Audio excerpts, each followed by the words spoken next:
This was before my EAS mock. Actually, it was after my EAS mock.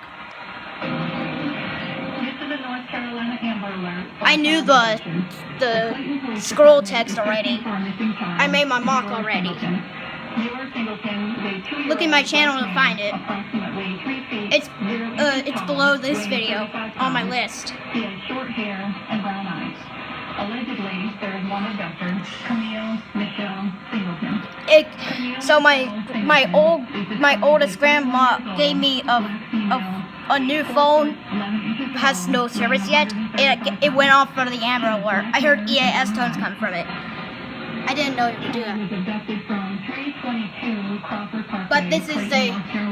But this message still existed on my TV. If you have any information regarding this abduction, call the Clayton Police Department immediately at 919-553-0158 or call 911 or star HP. This is the North Carolina Amber Alert.